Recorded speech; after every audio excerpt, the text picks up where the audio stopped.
우리 애들은 절대 안 되니까 네가 그 호라비한테 시집을 가라. 그래, 네가 가야 해. 우리 가문을 위해 희생할 때야. 네가 거부하면 우리 모두가 망할 거야. 알았어, 가! 차라리 강물에 몸을 던지겠습니다. 저는 그 사람에게 절대 시집을 가지 않겠어요. 충청도 어느 고을 삼촌 부부의 손에 아버지의 재산을 몽땅 빼앗기고 종년처럼 살아온 처녀가 있었습니다. 이름은 소월. 돌아가신 아버지가 물려준 논밭과 기와집은 이미 삼촌 도씨의 손으로 넘어간 지 오래였지요.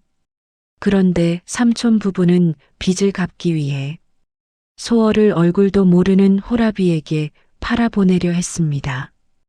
첫날 밤 신랑이 낡은 보자기 하나를 조심스레 꺼내 펼쳤습니다. 이걸 기억하시겠소? 아니, 그게 어떻게... 그 안에는 10년 묵은 낡은 붉은 놀이개가 들어 있었지요. 과연 이 놀이개의 정체는 무엇이며 소월에게는 어떤 운명이 기다리고 있었을까요? 오늘도 책비를 찾아주셔서 감사합니다. 구독과 좋아요로 응원의 마음을 보내주세요. 자, 그럼 오늘의 이야기 시작하겠습니다. 살점이 뜯겨나갈 듯한 늦가을 바람이 충청도 산골 마을을 덮치던 날이었습니다. 감나무 가지에 매달린 마지막 홍시 하나가 찬바람에 툭 떨어져 마당 흙바닥에 으깨지던 그 아침 마을 우물가에서는 처녀 하나가 두레박을 내리고 있었지요. 물동이는 처녀의 가냘픈 어깨보다 컸고 동아줄은 갈라져 금방이라도 끊어질 것 같았습니다. 이름은 소월. 22의 나이에 고운 얼굴 하나만 남기고 세상의 모든 것을 빼앗긴 처녀였지요. 소월의 손끝은 검붉게 터 있었습니다.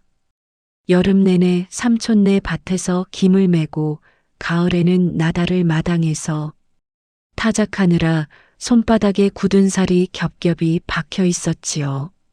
새벽 첫 닭이 울기도 전에 일어나 물을 깃고 부엌에 불을 떼고 빨래를 하고 밥을 짓는 것이 소월의 하루 전부였습니다. 마을 사람들은 수군거렸지요. 저 가련한 것이 원래는 윤진사댁 외동딸이 아닙니까?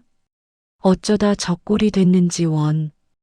소월은 그 수군거림을 등으로 들으며 물동이를 머리에 이었습니다. 비탈길을 오를 때마다 어깨가 끊어질 듯 아팠지만 신음소리 하나 내지 않았지요. 12년을 그렇게 살아왔으니까요. 이것이 소월의 시작이었습니다. 하지만 이 초라한 아침이 그녀 인생에서 가장 밝게 빛날 날들이 출발점이 될 줄은 그 누구도 알지 못했지요. 소월이 9살이던 해 여름 마을 서당 훈장 어른이 소월의 아버지 윤진사에게 이런 말을 한 적이 있었지요. 진사 어른, 소월이가 강물에 빠진 아이를 건져냈다는 소문을 들었습니다. 아직 어린 것이 참으로 기특하고 대견하더이다. 허나 제가 한 말씀 드려도 되겠습니까? 훈장 어른은 찻잔을 내려놓으며 낮은 목소리로 말을 이었지요.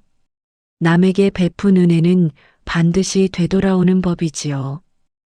허나 세상 인심이 야박한지라 때로는 그 은혜가 오히려 짐이 되기도 하는 법이옵니다. 소월이가 훗날 어떤 어려움을 만나더라도 사람에 대한 믿음만은 버리지 않게 해주십시오. 그것이 가장 큰 재산이 될 것이옵니다. 윤진사는 고개를 끄덕이며 웃었지요. 허허, 훈장 어른 말씀이 맞습니다.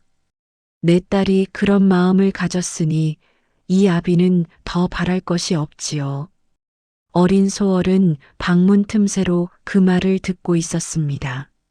하지만 그 말의 뜻이 무엇인지 어린 마음으로는 알 길이 없었지요. 그저 아버지의 환한 웃음소리가 좋아서 소월도 따라 빙긋 웃었을 뿐이었습니다. 그로부터 2년 뒤 아버지 윤진사가 갑작스러운 병환으로 세상을 떠났습니다. 아버지는 마지막 숨을 몰아쉬며 소월의 손을 꽉 쥐었지요. 소월아, 이 아비가 미안하다. 내 어미 먼저 보내고 이제 너마저 혼자 두게 되는구나. 아버지, 그런 말씀 마세요. 금방 나으실 거예요. 윤진사의 목소리는 점점 작아졌습니다. 내 삼촌을 너무 믿지 마라. 그리고 소월아, 사람에 대한 믿음만큼은 잃지 마라.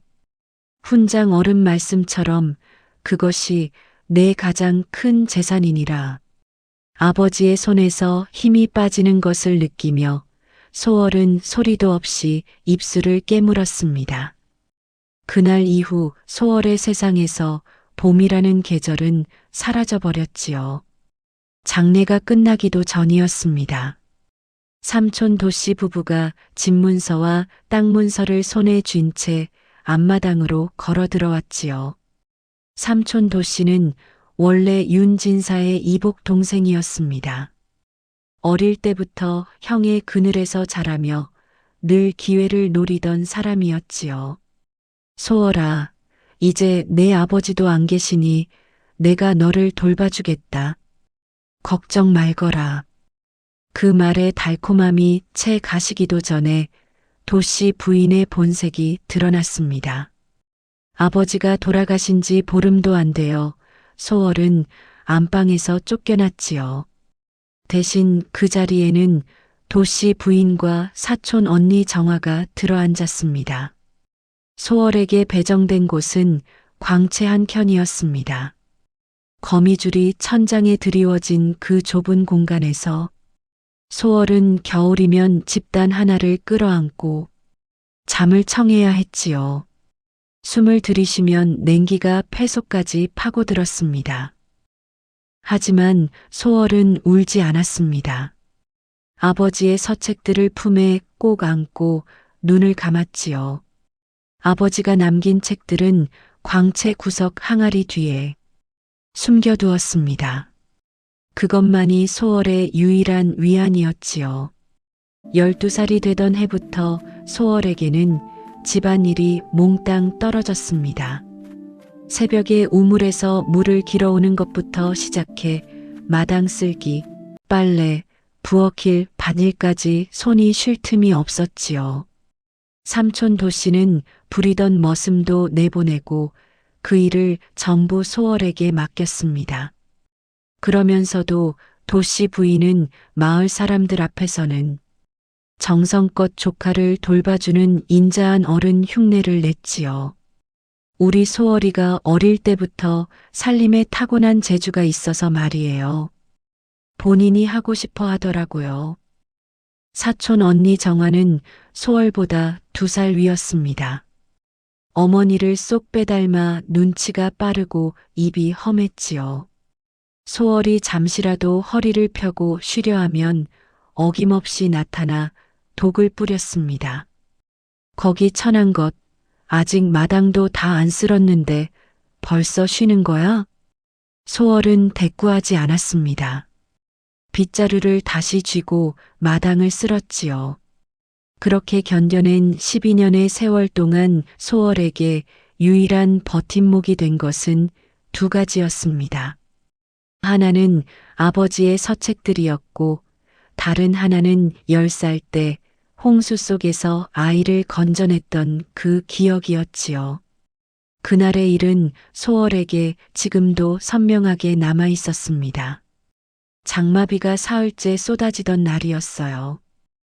마을 앞 개울이 흙탕물로 불어 넘치고 있었지요. 소월이 빨래를 거들어 뛰어나갔다가 개울가에서 한 아이가 물에 휩쓸리는 것을 보았습니다. 비명소리에 뒤돌아보니 5살 되어 보이는 사내아이가 불어난 물살에 떠내려가고 있었지요. 아이를 데려온 듯한 중년 사내가 강둑에서 발을 동동 구르고 있었지만 헤엄을 칠 줄 몰랐습니다. 소월은 망설이지 않았습니다. 빨랫줄에 걸린 긴 무명천을 낚아채 개울가 나무의 한쪽 끝을 묶고 반대쪽을 허리에 두른 뒤 물속으로 뛰어들었지요. 흙탕물이 눈과 코로 파고들었습니다. 물살은 예상보다 훨씬 셌어요. 소월은 이를 악물고 물살을 거슬러 헤엄쳐 아이의 옷깃을 낚아챘지요. 강둑으로 올라왔을 때 소월도 아이도 흙투성이가 되어 있었습니다. 중년 사내가 달려와 아이를 받아 안으며 눈물을 쏟았지요. 아이고, 고맙소. 정말 고맙소이다. 이 은혜를 어찌 갚아야 할지. 소월은 떨리는 손으로 머리에서 흙물을 닦으며 고개를 저었습니다. 괜찮으세요, 아이가요. 어서 따뜻한 곳으로 데려가세요. 중년 사내는 아이를 꼭 껴안으며 소월을 다시 한번 바라보았지요. 낭자, 이름이 무엇이오? 저는 소월이라 하옵니다. 윤진사의 딸이에요. 소월 낭자, 반드시 이 은혜를 갚겠소. 나는 청주 홍씨 문중의 홍만술이라 하오. 그것이 전부였습니다. 아이는 이내 데려가졌고 소월은 젖은 치마를 끌며 집으로 돌아왔지요. 그날 집에서는 빨래를 버렸다며 도씨 부인의 매질이 기다리고 있었습니다. 그 뒤로 소월은 홍만술이라는 이름도 그 아이의 얼굴도 잊어버렸습니다. 살아남기에도 하루하루가 버거웠으니까요. 22의 소월이 부엌에서 저녁불을 떼고 있을 때였습니다. 대문 밖에서 낯선 발걸음 소리가 들려왔지요. 이어 굵은 남자 목소리가 마당을 뒤흔들었습니다. 도씨 어른 계십니까? 빚 독촉하러 왔습니다요. 소월은 아궁이 앞에서 손을 멈추었습니다. 또 빚쟁이구나. 요 며칠 새 벌써 세 번째였지요. 사랑채에서 도씨가 나오는 발소리가 들렸습니다. 이어 낮게 주고받는 목소리가 부엌까지 흘러들어왔어요. 어르신, 이번에는 더 이상 기다려드리기가 어렵습니다요. 최소 40냥은 이달 안으로 갚으셔야 합니다요. 조금만 더 기다려 주시게. 내 곧 큰 돈이 들어올 것이니. 어디서요? 도씨의 목소리가 갑자기 낮아졌습니다. 소월은 귀를 세웠지요. 우리 조카딸이 있는데 아직 시집을 못 갔어요. 혼수받고 시집을 보내면 되지 않겠소. 소월의 손이 멈추었습니다. 심장이 쿵 내려앉았지요. 빚쟁이가 킬킬 웃었습니다. 아이고, 그 처녀 아직도 혼처를 못 구하셨어요? 나이가 벌써 22이지 않습니까? 한 군데 마음에 드는 데가 있소. 청주 쪽 호라비인데 전처가 죽고 어린 딸이 하나 있지요. 가세가 좀 기우나 논세마지기는 있다 하더군요. 소월은 불 앞에 그대로 굳어버렸습니다. 얼굴도 모르는 호라비. 어린 딸이 딸린 호라비. 가세까지 기울었다는 호라비에게 팔려가라는 말이었지요. 그날 밤 도씨 부인이 소월을 불렀습니다. 소월아, 이제 내 나이도 찼고 혼사를 치러야 하지 않겠느냐. 내가 좋은 데를 알아봐 두었다. 도씨 부인의 눈빛에는 미안함이 없었습니다. 계산만 있었지요. 소월은 차갑게 굳은 얼굴로 물었습니다. 어떤 분이옵니까? 부인이 답하기 전에 정화가 방 안에서 피식 웃었지요. 호라비야 호라비. 전처 소생 딸까지 딸린 호라비. 너한테는 딱이잖아. 소월의 손바닥에 손톱이 파고들었습니다. 하지만 말을 삼켰지요. 과연 이 혼사가 소월에게 저주가 될까요? 아니면 12년의 어둠을 끝낼 단 하나의 문이 될까요? 하지만 과연 소월은 그 문을 스스로 열 수 있을까요? 그날 밤 소월은 광채 구석에 쪼그려 앉아 무릎을 끌어안았습니다. 아버지의 서책 한 권을 꺼내 들었지만 글자가 눈에 들어오지 않았지요. 머릿속에는 온통 도씨 부인의 말만 맴돌았습니다. 호라비, 전처소생, 논새 맞으기.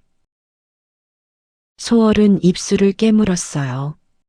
이것이 내 인생의 전부란 말인가. 눈물이 볼을 타고 흘러내렸습니다. 소월은 황급히 소매로 눈물을 닦았지요. 울면 지는 것이라고 12년 동안 스스로를 다독여왔으니까요. 하지만 그날 밤만큼은 쉽게 멈추지 않았습니다.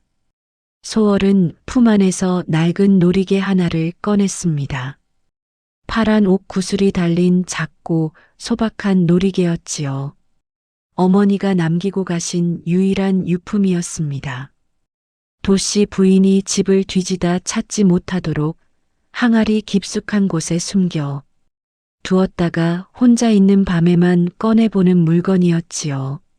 어머니, 저 어떻게 해야 하옵니까?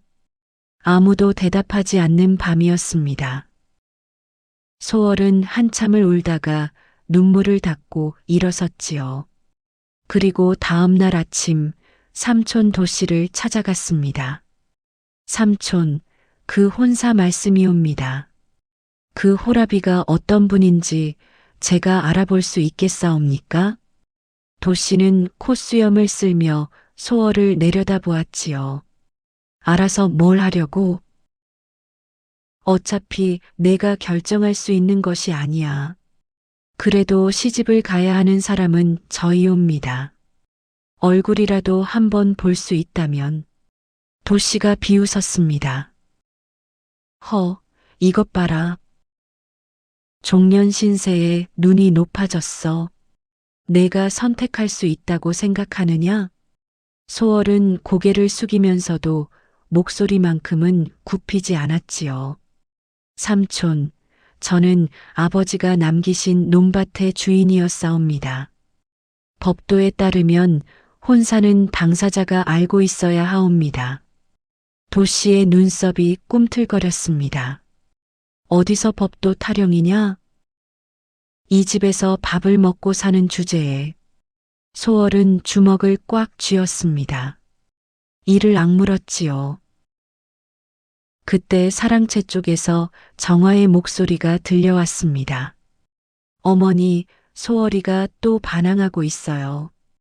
빨리 오세요. 도씨 부인이 치마를 끌며 나타났지요.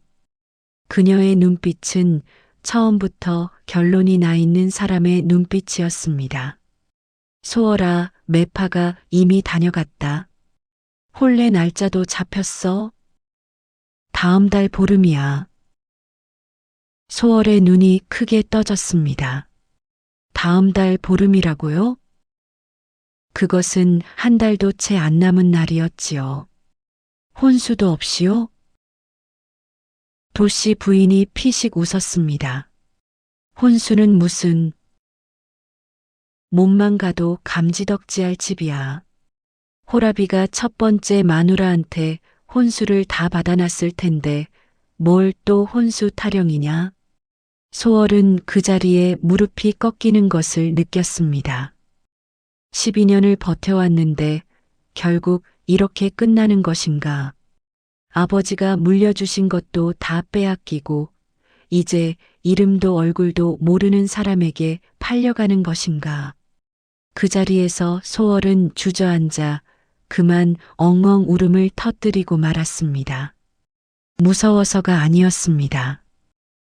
서러워서도 아니었지요. 아버지가 그토록 단단히 지켜오셨던 자신의 이름 석자가 이렇게 허무하게 사라지는 것이 참을 수 없이 억울했던 것입니다.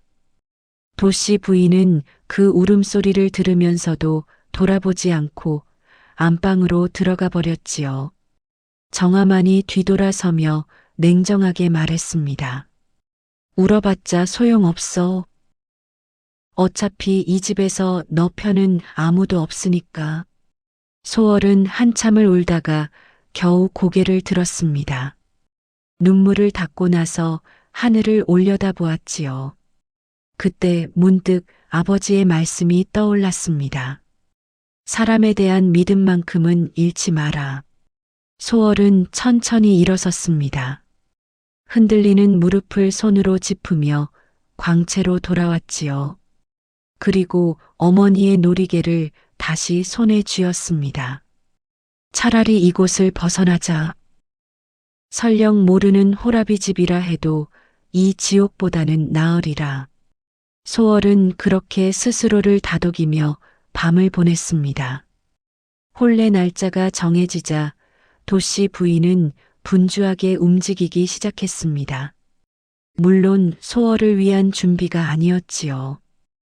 상대 집안에서 보내오는 예단을 챙기고 혼수 명목으로 얼마를 더 뜯어낼 수 있을지 계산하느라 바빴습니다. 정아는 그 옆에 붙어 앉아 상대 집안 형편을 물어보며 실망한 눈치였지요. 어머니, 진짜 논 세 마지기밖에 없대요? 그럼 예단도 별거 없겠네. 그게 어디야? 우리 빚 갚고도 남아. 두 사람의 대화를 들으며 소월은 혼례 전날 홀로 아버지와 어머니의 묘를 찾아갔습니다. 야트막한 산자락 아래 나란히 놓인 두 개의 봉분 앞에 무릎을 꿇었지요. 아버지, 어머니, 불효녀가 곧 이곳을 떠나게 됩니다. 얼굴도 모르는 분께 시집을 가게 되었사옵니다. 부디 그곳에서라도 지켜봐 주십시오. 달빛이 묘 위에 조용히 내려앉았습니다. 바람이 풀잎을 흔들었지요. 소월은 그 바람이 대답처럼 느껴져 한참을 그 자리에 앉아 있었습니다. 이튿날 아침 소월은 스스로 가마에 올랐습니다. 도씨 부인도 정아도 혼례식에는 나타나지 않았지요. 마을 사람들이 수군거렸습니다. 아이고, 저 가련한 것. 친정 식구도 없이 시집을 가는구먼. 소월은 너울을 깊이 눌러쓰고 어머니의 놀이개를 손 안에 꼭 쥐었습니다. 가마가 흔들릴 때마다 심장이 울렁거렸지요. 하지만 소월은 스스로 선택했습니다. 도망치는 것이 아니라 나아가는 것이라고 마음을 다잡았지요. 가마 밖에서 길 구경꾼들의 목소리가 들려왔습니다. 저기 가는 색시 참 곱구만. 어느 집으로 시집 가는 거야? 청주 홍시댁이래. 호라비한테 간다더만. 수군거림이 너울을 뚫고 귀에 닿았지만 소월은 눈을 감았습니다. 어머니 놀이개의 차가운 감촉이 손바닥에 전해져 왔지요. 이것이 소월이 스스로 발을 내디딘 첫걸음이었습니다. 홍시댁에 도착했을 때 소월은 가마에서 내리며 주위를 살폈습니다. 집은 기와집이었으나 손볼 곳이 많았지요. 담장 한 켠은 무너져 있었고 마당에는 잡초가 군데군데 올라와 있었습니다. 하인이라고는 나이든 머슴 하나와 어린 여종 하나가 전부였지요. 그런데 그때 마루 끝에서 작은 발소리가 들렸습니다.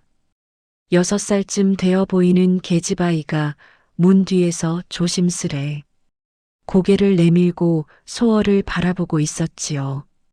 눈이 크고 볼이 통통한 아이였습니다. 하지만 그 눈빛에는 또래 아이들에게서 보기 드문 깊은 그늘이 드리워져 있었어요. 어른들 사이에서 아무도 챙겨주지 않는 아이의 눈빛이었지요. 소월은 걸음을 멈추었습니다. 그리고 천천히 무릎을 굽혀 아이와 눈을 맞추었지요. 이름이 뭐야?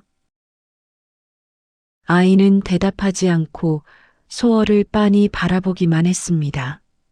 여종 막내가 소월 곁으로 다가와 조용히 귀띔했지요. 저 아이가 도련님, 아니 서방님 전처 소생 딸아이이옵니다. 이름은 진이라고 하옵지요. 어머니가 돌아가신 뒤로 말을 잘 안 하십니다요. 소월은 아이를 다시 바라보았습니다. 진이는 여전히 문 뒤에 숨어 소월을 관찰하고 있었지요. 소월은 품 안에서 어머니의 놀이개를 꺼내 아이 앞에 살며시 내밀었습니다. 진아, 이거 예쁘지? 아이의 눈이 반짝였습니다. 그러나 이내 고개를 저으며 한 발 물러섰지요. 안 가져도 돼. 네 거잖아. 소월은 그 말에 속으로 놀랐습니다. 6살 배기가 꺼낸 말치고는 너무 어른스러웠거든요. 맞아, 내 거야. 근데 내가 너 보여주고 싶어서 꺼낸 거야. 같이 보면 되지. 진이는 한참을 망설이다가 조금씩 소월 쪽으로 다가왔지요. 작은 손가락으로 놀이개의 파란 옥 구슬을 살짝 건드렸습니다. 예쁘다. 그 한마디가 소월의 가슴 어딘가를 건드렸습니다. 눈시울이 뜨거워졌지요. 그날 저녁 혼례 준비로 분주한 마당을 지나칠 때 진이가 소월의 치맛자락을 살그머니 잡았습니다. 소월이 돌아보자 아이는 조용히 말했지요. 새어머니, 아버지한테 잘해줘요. 아버지 많이 불쌍해요. 마당에 있던 머슴 노인과 막내가 그 소리를 듣고 서로 눈을 마주쳤습니다. 저 어린 것이 언제 저런 말을 배웠대. 하고 막내가 손으로 눈가를 훔쳤지요. 소월은 진이의 작은 손을 꼭 잡았습니다. 혼례를 치르고 신방에 든 첫날 밤이었습니다. 촛불이 일렁이는 방 안에 무거운 침묵이 내려앉았지요. 소월은 고개를 숙인 채 방석 끝만 바라보았습니다. 상대가 어떤 사람인지 얼굴조차 제대로 보지 못한 채 혼례를 치렀으니까요. 맞은편에서 나직한 목소리가 정적을 깼습니다. 부인, 먼 길 오시느라 수고가 많으셨소. 소월은 조심스레 고개를 들었습니다. 신랑 홍재원은 40이 조금 안 된 나이로 보였습니다. 수염이 단정했고 이마에는 세월의 흔적이 있었지요. 하지만 눈빛만큼은 소월이 예상했던 것과 달랐습니다. 지치고 무너진 눈빛이 아니라 오래 참아온 사람의 고요하고 깊은 눈빛이었지요. 홍재원이 조용히 말을 이었습니다.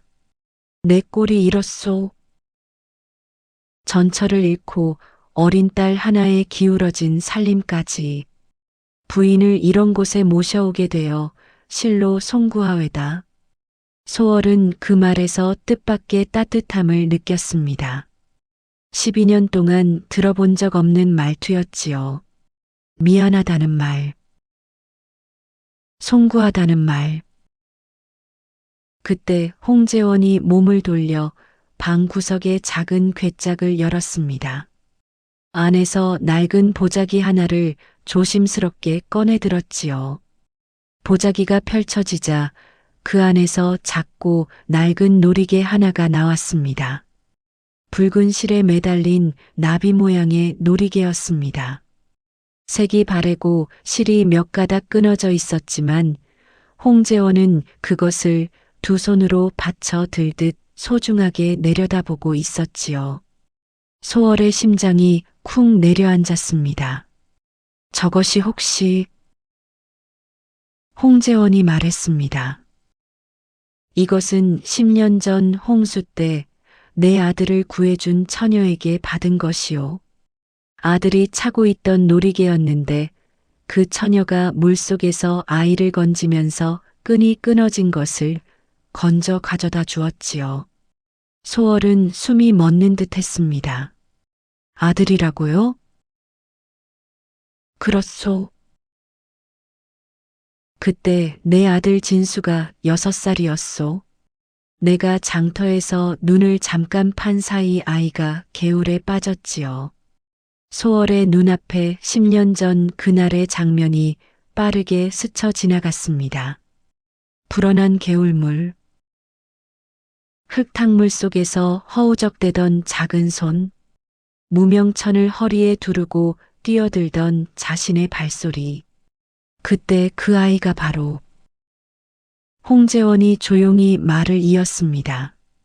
그 처녀를 찾아야겠다 싶어 사람을 시켜 알아봤더니 윤진사댁 따님이라 하더이다. 윤진사는 인품이 훌륭하다고 소문이 자자한 분이었지요. 그래서 혼담을 넣어볼까 생각했는데 이미 진사 어른이 돌아가셨다는 소식을 듣고 차마 나서지 못했소. 소월의 눈에서 눈물이 맺혔습니다. 홍재원이 놀이개를 들어 소월 앞에 내밀었지요. 이번에 혼담이 들어왔을 때 상대가 윤진사댁 따님이라 하기에 내 처음에는 믿기지 않았소. 혹시나 하는 마음에 이것을 꺼내 두었는데 혹시 부인이 그때 그 처녀가 맞소이까? 소월의 눈에서 눈물이 뺨을 타고 흘러내렸습니다. 그 나비 놀이개를 알아보았지요. 아이 손목에서 끊어진 것을 물속에서 주워 쥐고 나왔던 기억이 선명했으니까요. 소월은 떨리는 손으로 자신의 품에서 파란 옥구슬 놀이개를 꺼냈습니다. 그리고 홍재원의 나비 놀이개 옆에 나란히 내려놓았지요. 2개의 놀이개가 촛불 아래 나란히 놓였습니다. 하나는 소월의 어머니가 남긴 것이었고 하나는 홍재원이 10년을 간직해 온 것이었지요. 맞사옵니다. 제가 그날 개울에 뛰어들었사옵니다. 방 안에 긴 침묵이 흘렀습니다. 홍재원이 눈을 감았다가 떴지요. 그의 눈가에 촉촉한 빛이 어렸습니다. 내 아들 진수가 그날 이후 살아있소. 벌써 장가를 보냈지요. 그 아이의 목숨이 부인 덕분에 이어진 것이요. 그 은혜를 10년을 갚지 못하고 있다가 이렇게 만나게 되다니. 소월은 고개를 저었습니다. 은혜라 하지 마십시오. 그때 저는 그냥 눈앞에 보이는 일을 했을 뿐이옵니다. 홍재원이 천천히 고개를 들어 소월을 바라보았습니다. 나는 부인을 10년 전부터 찾고 있었소. 그 한마디에 소월은 더 이상 말을 잇지 못했습니다. 평생 누군가에게 짐이 되어 살아왔는데 처음으로 누군가가 자신을 찾고 있었다는 말을 들었으니까요. 신방의 촛불이 조용히 흔들렸습니다. 바람 한 점 없는 밤이었는데도 불꽃이 살며시 춤을 추었지요. 마치 오래 헤어졌던 것들이 제자리를 찾은 것을 축하하는 듯이 이튿날 아침부터 소월의 살림 솜씨가 빛을 발하기 시작했습니다. 부엌에서 처음 밥을 지을 때였지요. 막내가 쌀을 씻으며 걱정스럽게 말했습니다. 마님, 사실 저희 집에 쌀이 한 달치도 안 남았사옵니다요. 지난 가을 수확이 영 신통치 않아서요. 소월은 쌀독을 들여다보며 눈썰미를 굴렸지요. 얼마나 남았어? 한 말 반쯤 됩니다요. 여기다 2식구에 마님까지 3식구인데 소월은 부엌을 한 바퀴 둘러보았습니다. 된장독, 고춧가루 항아리, 말린 나물 꾸러미들을 하나씩 확인했지요. 그러더니 고개를 끄덕이며 말했습니다. 쌀은 아침에만 써. 점심은 보리에 나물을 섞어 짓고 저녁은 된장찌개에 잡곡죽으로 차리면 2달은 버틸 수 있어. 그리고 저 묵은 된장은 장터에 내다 팔면 소금값이라도 나올 거야. 막내가 눈을 동그랗게 떴습니다. 마님, 살림을 아시옵니까요? 소월이 담담하게 대답했지요. 12년을 해왔어. 막내는 그 말의 무게를 짐작이라도 한 듯 입술을 꼭 다물었습니다. 며칠 뒤 장터에서는 더 놀라운 일이 벌어졌습니다. 소월이 진이를 데리고 장터에 나갔을 때였지요. 묵은 된장과 말린 나물 꾸러미를 팔러 나온 것이었습니다. 그런데 옆 좌판에서 옥신각신하는 소리가 들렸습니다.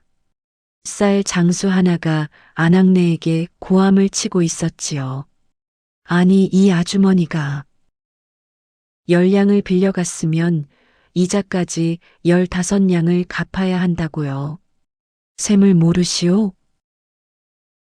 아낙네가 울먹이며 대꾸했습니다. 저는 분명 빌릴 때 10량을 빌리고 이자는 한 달에 한 량이라 했는데 2달이 지났으니 12량 아닙니까요? 장사꾼이 혀를 찼지요. 이자에 이자가 붙는 법이요. 모르셨소? 첫 달에 원금 10량에 이자 1량이 붙으면 11량이 되고 둘째 달에는 11량에 이자가 붙으니 1량 10푼이 되어 12량 10푼이라오. 거기다 오늘이 사흘 더 지났으니 사흘치 이자까지 합산하면 13량이 훌쩍 넘는다오. 구경꾼들이 웅성거렸습니다. 맞는 말 같기도 하고 아닌 것 같기도 하고.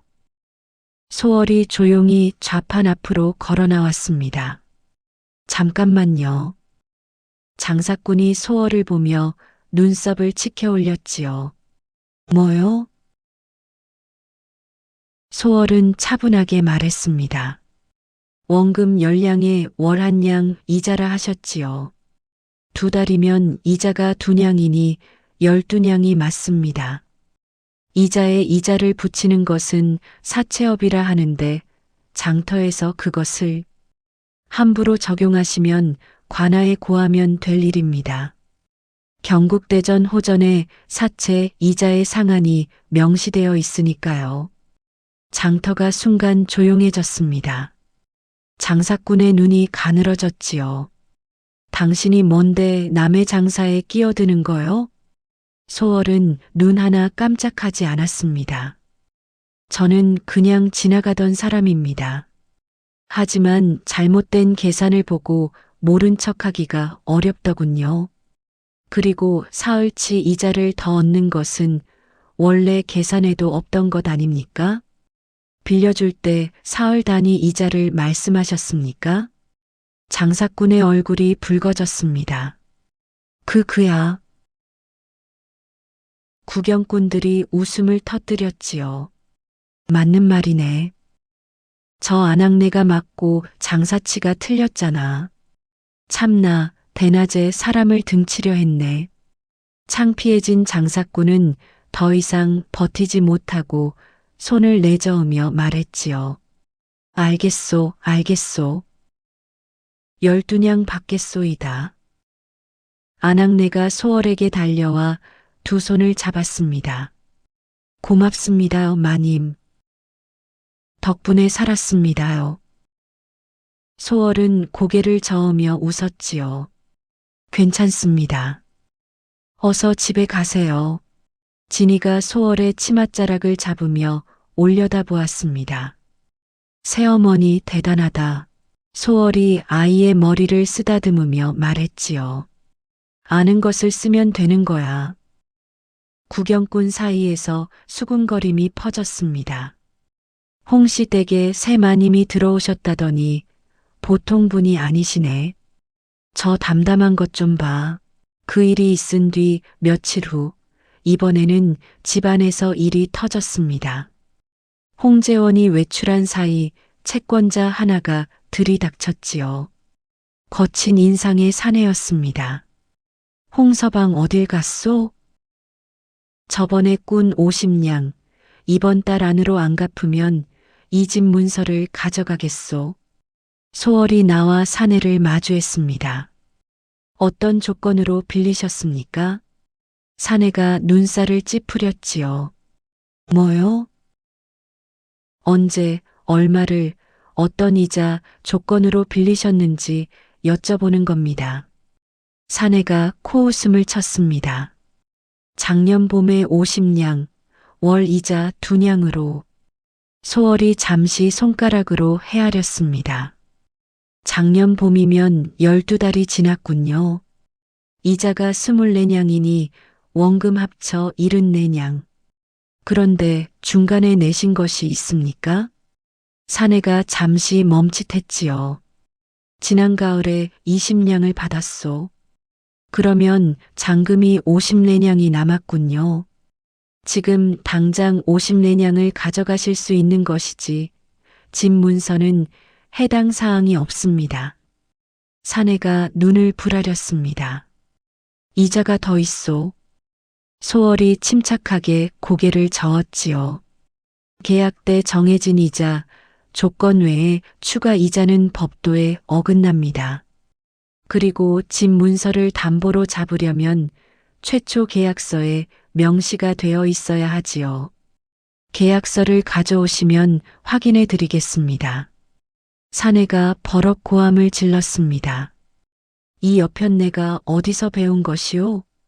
마당에서 지켜보던 머슴 노인이 조용히 막내에게 귀띔했지요. 저 마님 학식이 보통이 아니시구만. 눈 하나 안 깜짝하시네. 결국 사내는 다음 달에 다시 오겠다며 투덜거리며 물러났습니다. 홍재원이 돌아와 그 말을 전해 듣고는 한참을 말이 없었지요. 그러다 소월을 바라보며 조용히 말했습니다. 부인, 서책을 많이 읽으셨군요. 소월이 담담하게 대답했지요. 아버지가 남기신 것들이 있었습니다. 그것이 전부였습니다. 홍재원은 더 말을 잇지 않았습니다. 하지만 그의 눈빛이 처음과는 달라져 있었지요. 그 눈빛에 담긴 것이 무엇인지 소월은 아직 알아채지 못했습니다. 시집 온 지 2달이 지났습니다. 소월의 손끝에서 홍시댁은 조금씩 달라지고 있었지요. 무너진 담장은 머슴 노인과 함께 돌을 날라 고쳤고 마당이 잡초는 뽑아내고 그 자리에 파와 상추를 심었습니다. 된장과 묵은 나물을 장터에 내다 팔아 부엌 살림도 조금씩 나아졌지요. 진이는 어느새 소월의 치맛자락을 졸졸 따라다니게 되었습니다. 새어머니, 오늘 장터 또 가요? 소월이 아이의 머리를 매만지며 웃었지요. 오늘은 안 가. 대신 글자 가르쳐 줄까? 진이의 눈이 반짝였습니다.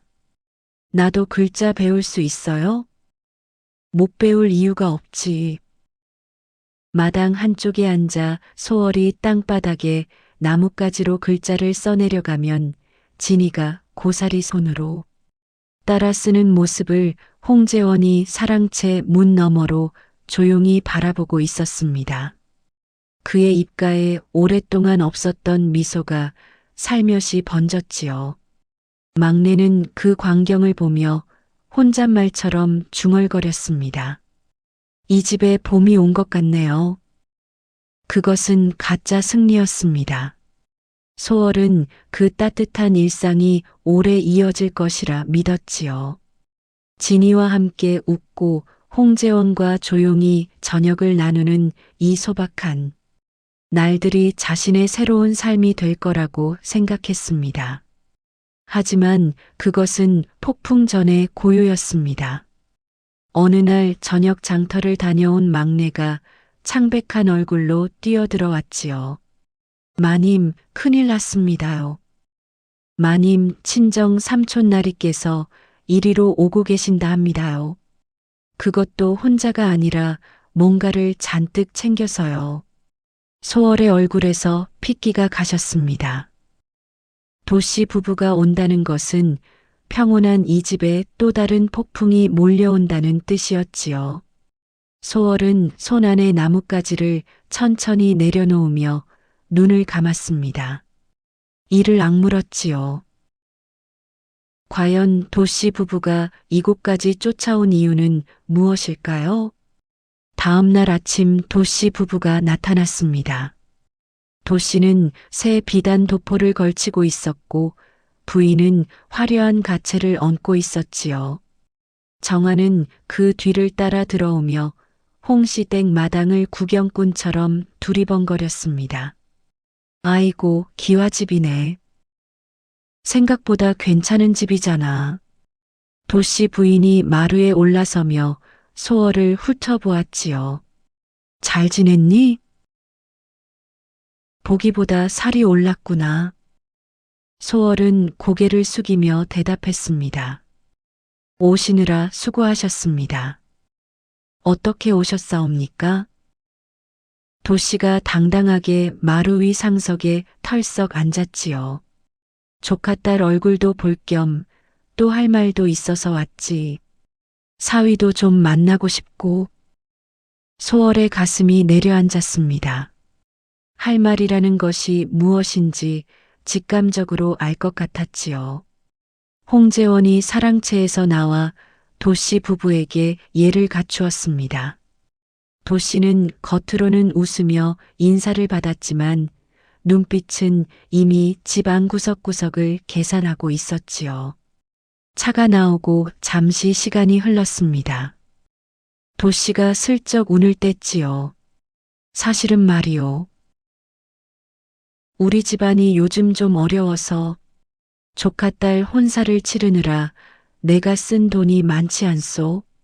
논 2마지기를 잡혀두었는데 기한이 찼거든.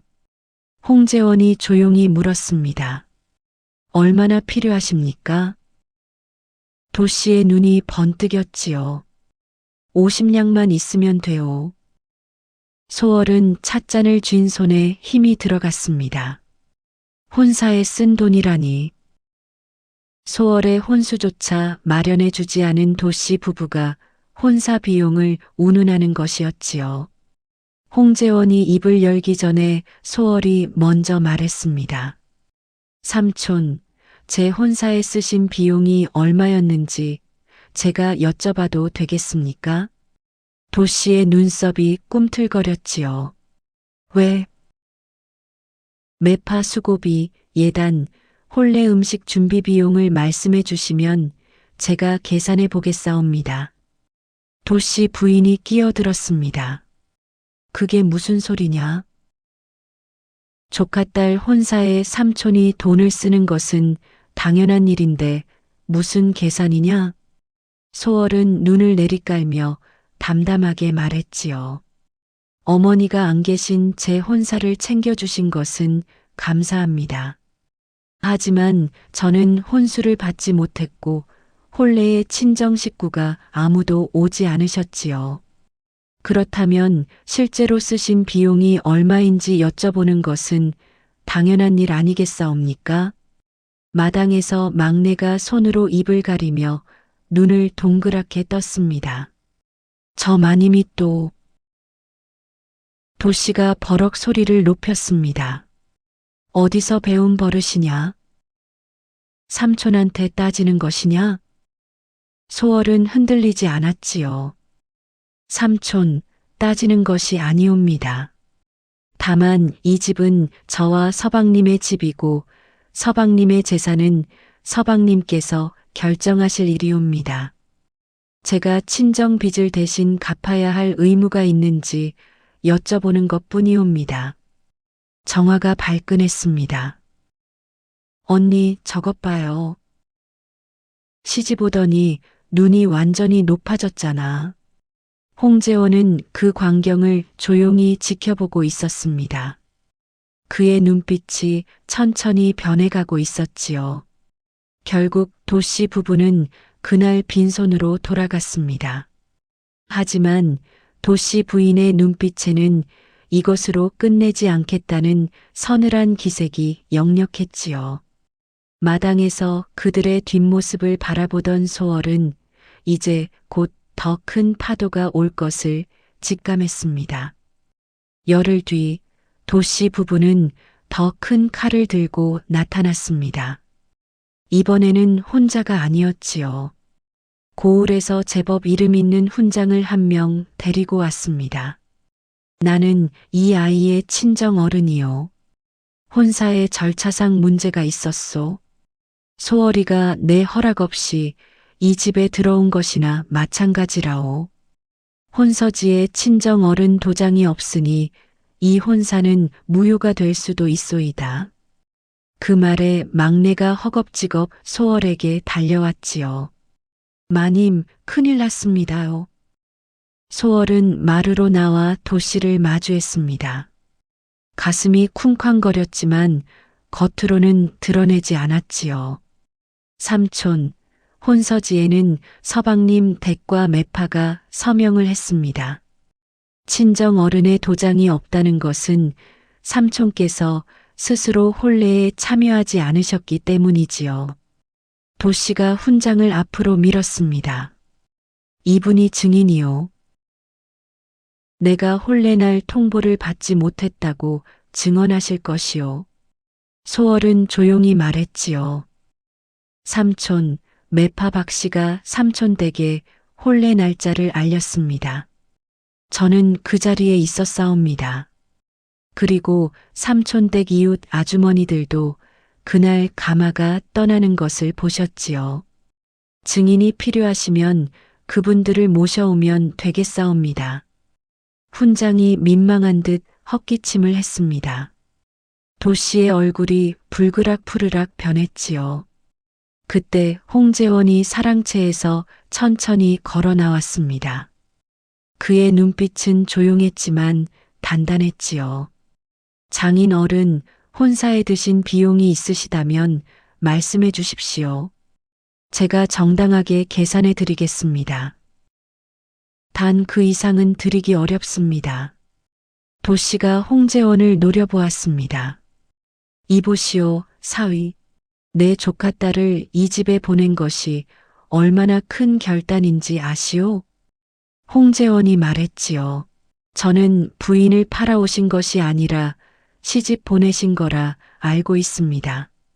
마당에서 머슴 노인이 주먹으로 입을 막으며 킥킥거렸습니다. 막내는 이미 눈물이 그렁그렁했지요. 감동인지 통쾌함인지 구분이 안 가는 표정으로 도씨는 마당에 침을 탁 뱉으며 돌아섰습니다. 두고 보시오. 내 이 일을 그냥 넘어가지 않겠소. 그것은 선전포고였습니다. 도씨가 돌아간 그날 밤 소월은 방에서 홀로 무릎을 끌어안았습니다. 삼촌이 그냥 물러설 사람이 아니라는 것을 잘 알고 있었지요. 반드시 더 큰 칼을 들고 올 것이었습니다. 그것도 소월이 막아낼 수 없는 방식으로. 그때 방문이 조용히 열렸습니다. 진이가 작은 몸으로 들어와 소월 옆에 사뿐 앉았지요. 새어머니 슬퍼요? 소월이 억지 미소를 지으며 고개를 저었습니다. 아니야. 진이가 소월의 손을 잡았지요. 거짓말. 눈이 빨개. 소월은 그 작은 손의 온기에 눈물이 맺혔습니다. 진이야, 무섭지 않니? 저 사람들이 또 올 텐데. 진이가 고개를 저으며 말했지요. 새어머니 있잖아요. 우리 어머니가 돌아가시기 전에 저한테 그랬어요. 진짜 나쁜 사람은 결국 혼자가 된다고. 새어머니는 혼자 아니잖아요. 소월은 그 말에 한참 동안 말을 잇지 못했습니다. 6살짜리 아이의 입에서 나온 말이 아버지의 말씀보다 더 깊게 가슴에 박혔지요. 소월은 진이를 꼭 안았습니다. 둘이서 한참을 그렇게 앉아 있었지요. 방 안에는 아무 말도 없었지만 그 침묵이 그 어떤 위로보다 따뜻했습니다. 하지만 소월이 모르는 것이 있었지요. 도씨는 그날 밤 이미 음모를 꾸미고 있었습니다. 소월이 절대 막아낼 수 없는 훨씬 더 잔인한 방법으로. 보름이 지났습니다. 도씨가 세 번째로 홍씨 댁을 찾아왔을 때 그의 손에는 문서 한 장이 들려 있었지요. 고을 관아의 도장이 찍힌 문서였습니다. 소월이 안채로 나오자 도씨가 문서를 흔들며 말했습니다. 소월아, 이것이 무엇인지 아느냐? 내 아버지가 생전에 나에게 진 빈문서다. 원금 100냥의 이자까지 합산하면 이제 150냥이 넘었지. 소월의 얼굴이 굳었습니다. 아버지가 삼촌에게 빚을 지셨다고요? 그렇다. 관아에 이미 신고가 되어 있으니 갚지 않으면 법으로 받아내겠다. 이 집 문서와 논 세 마지기를 내놓으면 없었던 일로 해주지. 소월은 떨리는 손으로 문서를 받아들었습니다. 눈을 가늘게 뜨고 꼼꼼하게 읽어 내려갔지요. 아버지의 서명이 있었습니다. 관아 도장도 있었지요. 겉으로는 완벽해 보이는 문서였습니다. 하지만 소월은 천천히 고개를 들었습니다. 삼촌, 이 문서의 날짜가 아버지께서 돌아가시기 사흘 전입니다. 도씨가 눈을 깜빡였지요. 그래서 아버지는 돌아가시기 보름 전부터 손을 움직이지 못하셨사옵니다. 제가 직접 아버지 곁에서 수발을 들었으니 잘 알고 있지요. 손을 못 쓰시는 분이 어떻게 서명을 하셨겠습니까? 마당에 서 있던 막내가 입을 가린 채 눈을 크게 떴습니다. 도씨의 얼굴에 경련이 일었지요. 그것은 내가 대신 써드린 것이다. 아버지가 구술하셔서. 소월이 담담하게 고개를 저었습니다.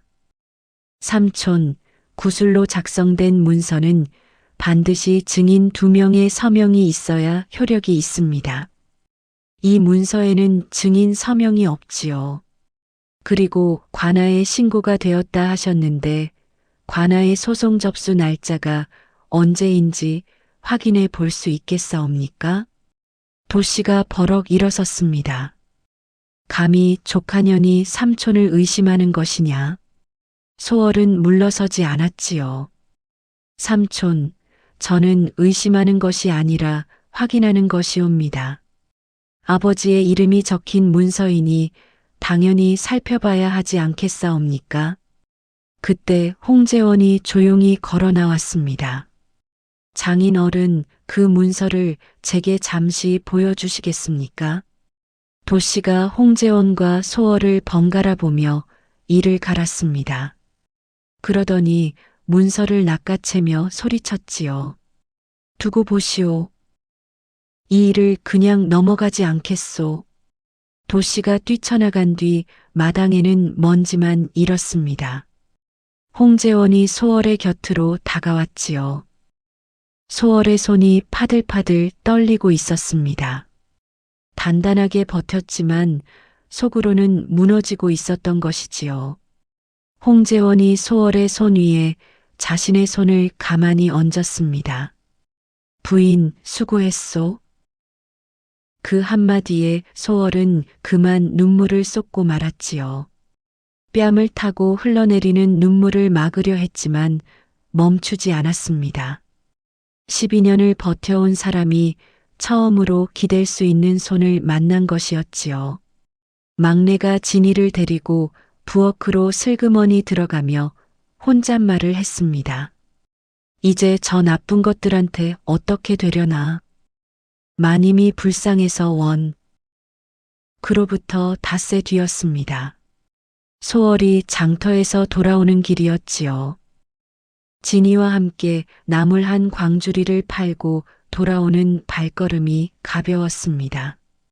진이가 소월의 손을 잡고 종종 걸음을 치며 제잘거렸지요. 새어머니, 오늘 장터에서 엿 아저씨가 나한테 여쭸어요. 내가 셈을 잘한다고. 그래. 우리 진이가 대단하네. 집 앞에 다다랐을 때 소월은 발걸음을 멈추었습니다.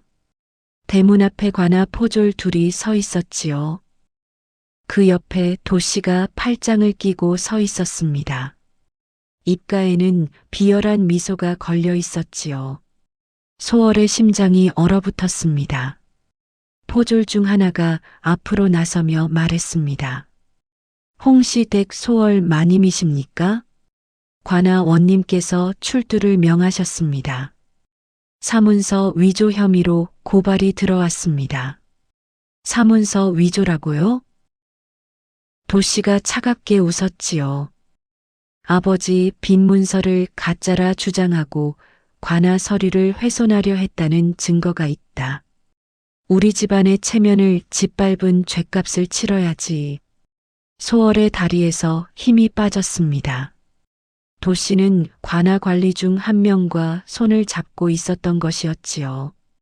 소월이 문서를 반박하자 오히려 그것을 빌미로 역고발을 한 것이었습니다. 진이가 소월의 치맛자락을 꽉 잡았습니다. 새어머니. 소월은 진이의 손을 꼭 쥐며 말했지요. 괜찮아. 걱정하지 마. 하지만 그 말이 자신에게 하는 말인지 아이에게 하는 말인지 소월도 알 수 없었습니다. 집안에서 홍재원이 달려나왔습니다. 사태를 파악하고 포졸들에게 사정을 했지요. 이것은 분명 오해입니다. 내 부인이 무슨 문서를 위조한단 말이오? 포졸이 고개를 저었지요. 저희는 명을 받고 온 것이라 어쩔 수가 없습니다. 소월은 홍재원을 바라보았습니다.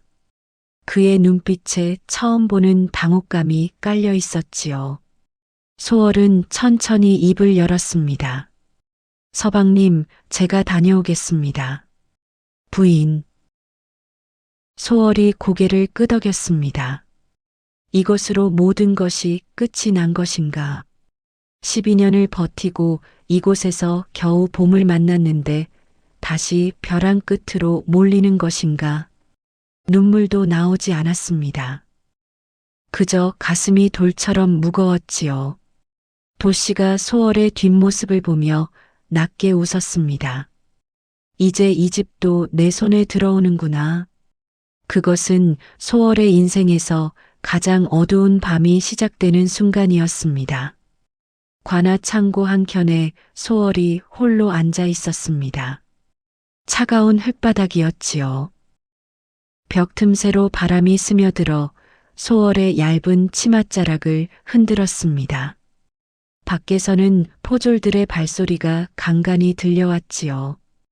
소월은 무릎을 끌어안은 채 눈을 감았습니다. 이것으로 끝인가? 12년을 버텼습니다. 종년처럼 살았습니다. 한겨울에 광채에서 잠을 자고 굶어가며 버텼습니다. 그리고 겨우 봄을 만났는데 진이를 만나고 홍재원을 만나고 처음으로 사람 냄새 나는 삶을 살기 시작했는데 눈물 한 방울이 흙바닥에 떨어졌습니다. 소월은 품 안에서 어머니의 놀이개를 꺼냈지요. 관아 포졸들이 몸을 뒤졌지만 치마 깊숙한 곳에 숨겨둔 놀이개만큼은 빼앗기지 않았습니다. 파란 옥 구슬이 어둠 속에서 희미하게 빛났지요. 어머니, 저 이제 어찌하면 좋겠사옵니까? 아무도 대답하지 않는 밤이었습니다. 소월은 한참을 그렇게 앉아 있었습니다. 그러다 문득 오래전 기억 하나가 떠올랐지요. 10살 때 홍수 속으로 뛰어들기 직전의 기억이었습니다. 그때도 두려웠습니다. 물살이 얼마나 센지 자신이 살아 돌아올 수 있는지 알 수 없었지요. 하지만 소월은 뛰어들었습니다. 눈앞에 사람이 떠내려가고 있었으니까요. 그때 소월이 움직인 것은 용감해서가 아니었습니다. 그냥 그것이 옳은 일이었으니까요. 소월은 천천히 눈을 떴습니다. 아버지의 말씀이 귓가에 울렸지요. 사람에 대한 믿음만큼은 잃지 마라. 그것이 내 가장 큰 재산이니라. 소월은 그 말의 뜻을 이제야 온전히 알 것 같았습니다. 아버지가 남기신 것은 논밭도 집도 아니었지요. 어떤 상황에서도 사람을 믿는 그 마음이었습니다. 나는 아직 포기하지 않았다. 소월은 천천히 일어섰습니다. 흙바닥에 무릎이 굳어 있었지만 손으로 짚으며 일어났지요. 그리고 벽 쪽으로 다가가 손가락으로 흙벽에 글자를 눌러 쓰기 시작했습니다. 아버지 빈 문서의 날짜, 증인 서명 없음, 구술 작성 요건 미충족, 관하 접수 날짜 확인 필요, 머릿속으로 하나씩 정리했지요. 반박할 수 있는 것들을 차례로 짚어나갔습니다. 그때 창고 문 밖에서 조심스러운 발소리가 들렸습니다. 마님. 막내의 목소리였지요. 소월이 벽으로 다가갔습니다. 막내야. 마님, 서방님께서 지금 원님을 만나러 가셨습니다요. 그리고 저한테 이것을 전해드리라 하셨습니다요. 문틈으로 작은 종이 한 장이 밀려 들어왔습니다. 소월이 펼쳐보니 홍재원의 글씨였지요. 부인, 걱정 마시오. 내가 반드시 부인을 데리러 가겠소. 믿어주시오. 소월의 눈에서 눈물이 흘러내렸습니다. 이번에는 슬픔의 눈물이 아니었지요. 난생 처음 누군가가 자신을 데리러 오겠다고 말해준 것이었습니다. 막내의 목소리가 다시 들렸지요. 마님, 진이 아가씨가 밖에서 울고 있습니다요. 새어머니 보고 싶다고. 소월은 눈물을 닦고 문 쪽으로 다가가 조용히 말했습니다. 막내야, 진이한테 전해줘. 새어머니 곧 돌아간다고. 그리고 무섭지 않다고. 잠시 침묵이 흘렀습니다. 막내의 목소리가 떨리며 들려왔지요. 예, 마님. 꼭 전하겠습니다요. 소월은 벽에 등을 기대고 천천히 눈을 감았습니다. 홍재원의 글씨가 손 안에서 따뜻하게 느껴졌지요. 나는 혼자가 아니다. 그 생각 하나가 소월을 다시 일으켜 세웠습니다. 다음 날 아침이었습니다. 관아 마당에 말발굽 소리가 울려 퍼졌지요. 홍재원이 원님 앞에 나아가 무릎을 꿇었습니다. 손에는 두루마리 하나가 들려 있었지요. 원님, 소인이 증거를 가져왔사옵니다.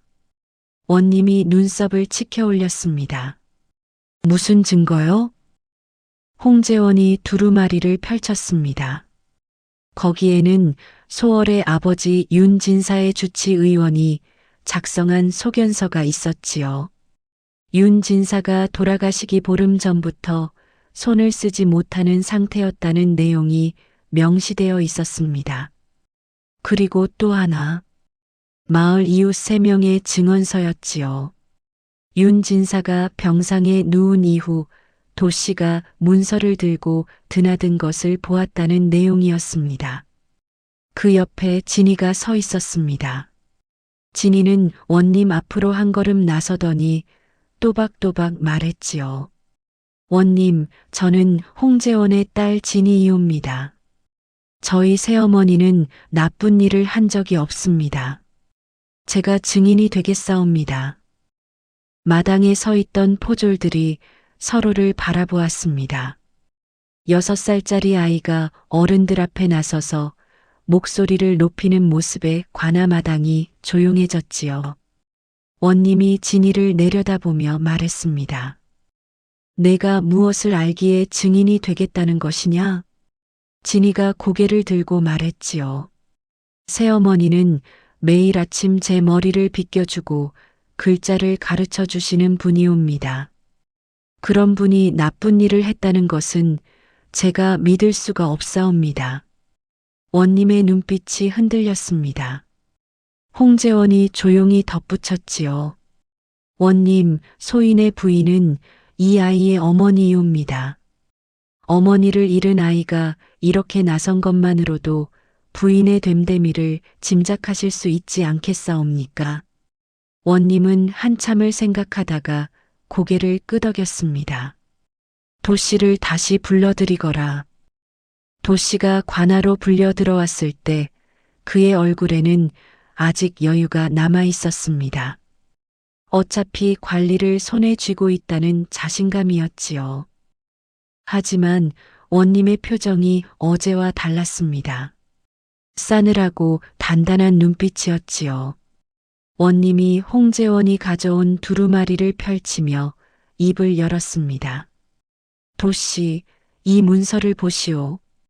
의원 소견서와 이웃의 증언서가 도씨 앞에 펼쳐졌지요. 도씨의 얼굴에서 혈색이 빠지기 시작했습니다. 원님이 차갑게 말했지요.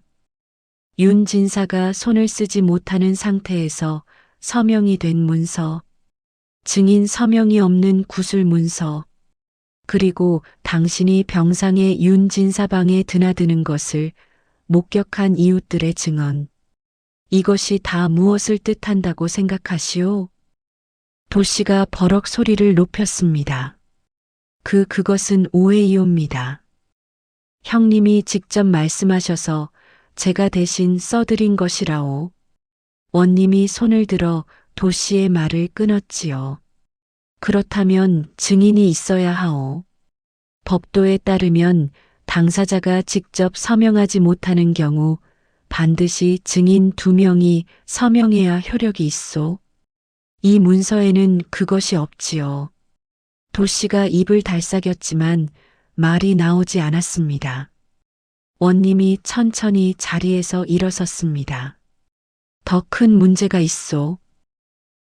이 문서를 관아에 접수한 날짜가 소월 마님이 도씨의 집을 떠나 시집간 지 불과 사흘 뒤요.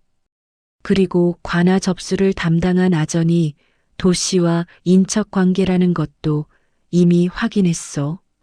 마당에서 지켜보던 포졸들 사이에서 술렁임이 일었습니다. 도씨의 무릎이 후들거리기 시작했지요. 원님의 목소리가 관아 마당을 가득 채웠습니다. 죄상을 낱낱이 고하겠소. 첫째, 후견인 지위를 이용해 조카의 재산인 논밭과 집문서를 부정하게 취득한 죄. 둘째, 사망한 자의 서명을 위조하여 허위 채무 문서를 작성한 죄. 셋째, 관아 아전과 결탁하여 허위 고발을 감행한 죄. 이 3가지 죄가 모두 확인되었소. 도씨 부인이 그 자리에서 털썩 무릎을 꿇었습니다. 원님, 제발 살려주십시오. 제가 잘못했습니다. 도씨가 그제야 소월에게 달려들려 했지요. 소월아, 내가 이 삼촌을 이 지경으로 만드는 것이냐? 포졸 둘이 도씨의 팔을 잡아막았습니다. 원님이 엄숙하게 고개를 저었지요. 소월 마님은 아무것도 하지 않으셨소. 당신 스스로 저지른 일이요. 그때 정화가 마당 구석에서 울음을 터뜨렸습니다. 어머니 어떡해요? 우리 이제 어떡해요? 도씨 부인이 정화의 손을 잡으며 눈물을 쏟았지요. 하지만 그 눈물 속에 진정한 반성이 있는지는 알 수 없었습니다. 원님이 선고를 내렸습니다. 도씨는 문서 위조 및 허위 고발죄로 곤장 50대의 재산 환수형에 처한다. 관아 아전은 직위를 박탈하고 엄히 다스릴 것이다. 포졸들이 도씨를 끌고 갔습니다. 도씨가 발버둥을 치며 소리쳤지요. 이럴 수는 없소. 내가 그렇게 오래 키워줬는데 이런 배은망덕한. 소월은 그 고함 소리를 들으며 눈을 감았습니다. 배은망덕이라는 말이 귓가를 파고들었지요.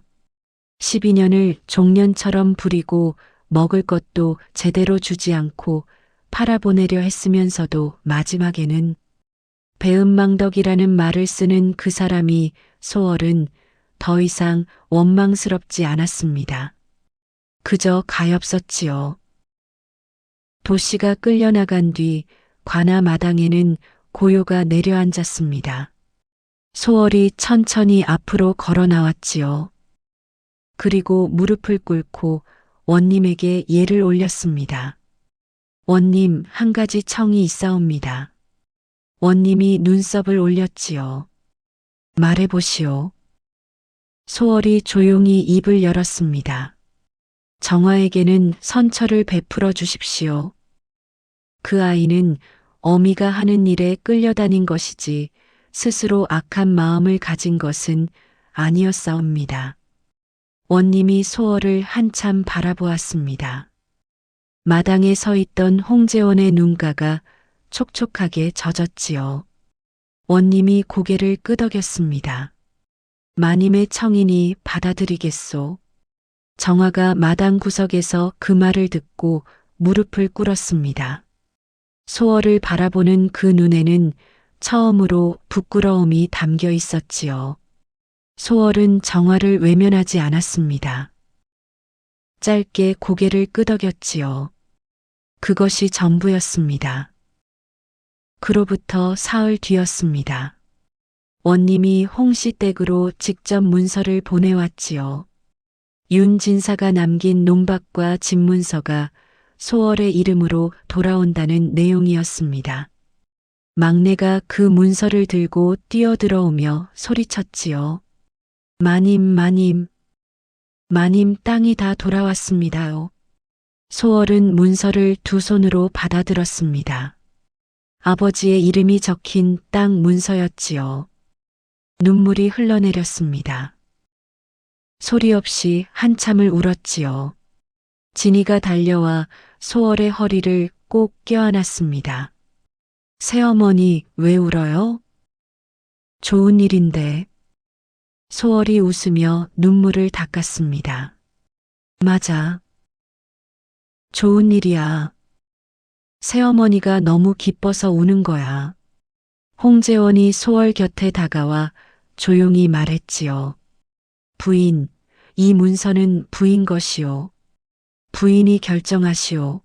소월은 한참을 생각하다가 입을 열었습니다. 서방님, 이 논밭은 아버지 것이었사옵니다. 팔지 않겠습니다. 대신 우리가 직접 농사를 짓겠사옵니다. 그리고 이 집 담장 옆에 아버지가 좋아하시던 매화나무를 한 그루 심겠사옵니다. 홍재원이 소월의 손을 잡으며 고개를 끄덕였습니다. 그렇게 합시다. 그날 저녁 홍씨 댁 마당에는 오랫동안 없었던 웃음소리가 가득했습니다. 막내가 부엌에서 평소보다 2배는 넉넉하게 밥을 지었지요. 머슴 노인은 마당 한켠에서 콧노래를 흥얼거리며 담장을 고쳤습니다. 진이는 소월의 치맛자락을 잡고 마당을 뛰어다녔지요. 그 광경을 바라보던 홍재원이 소월에게 조용히 말했습니다. 부인, 한 가지 더 알려드릴 것이 있소. 소월이 고개를 돌렸습니다. 홍재원이 품에서 접힌 서찰 하나를 꺼냈지요. 열흘 전 관아에 도씨의 일을 알리러 갔을 때 거기서 만난 사람이 있었소. 암행을 마치고 돌아가던 길에 우리 고을 원님을 만나러 들른 어사였소이다. 소월의 눈이 커졌습니다. 홍재원이 미소를 지으며 말을 이었지요. 그 어사가 내 사정을 듣더니 도씨와 관아 아전의 결탁을 함께 조사하자 하더이다.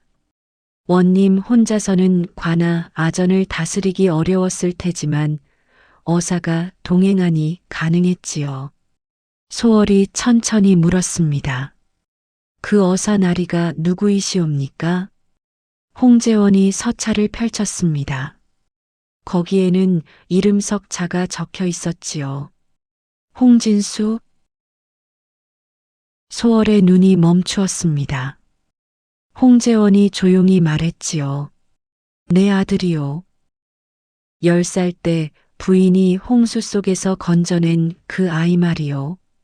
이번에 과거에 급제하고 어사로 첫 임무를 받아 이 고을을 지나던 길이었소이다. 소월의 입에서 말이 나오지 않았습니다. 10년 전 홍수 속에서 건져낸 아이가 어사가 되어 이 고을을 지나다 소월을 구해준 것이었지요. 아버지가 말씀하셨던 그 말이 온몸을 관통했습니다. 남에게 베푼 은혜는 반드시 되돌아오는 법이지요. 소월의 눈에서 눈물이 쏟아졌습니다. 이번에는 참으려 하지 않았지요. 그냥 흘러내리도록 두었습니다.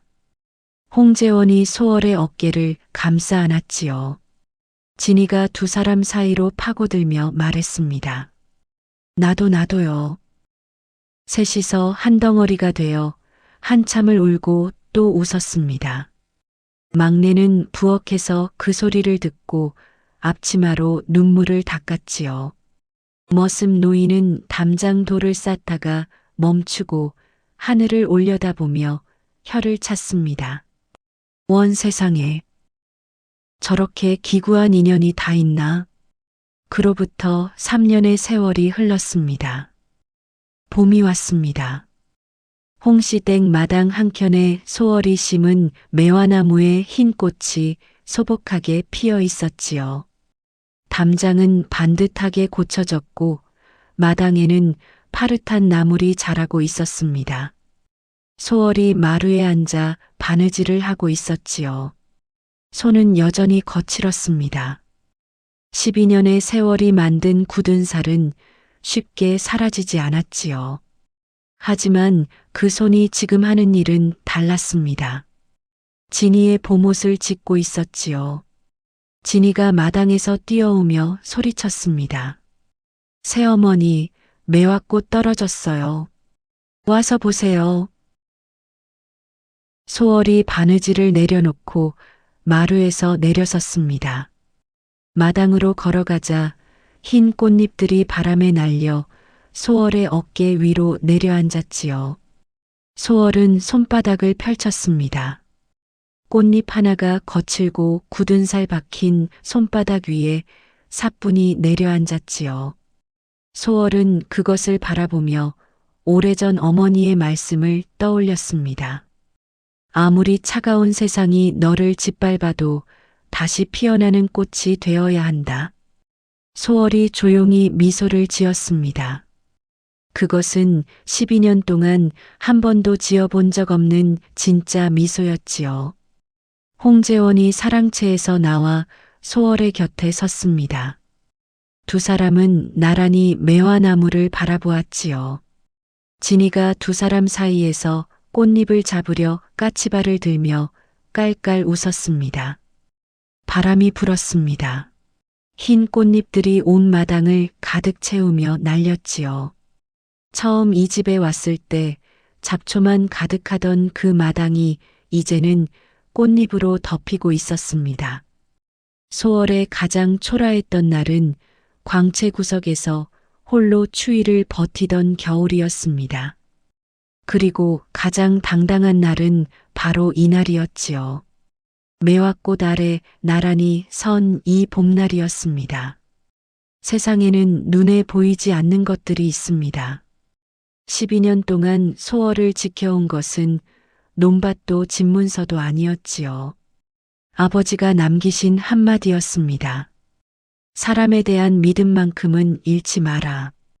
그 말이 맞았습니다. 어떤 차가운 세상도 진심으로 뻗은 손 하나를 영원히 짓밟을 수는 없었지요.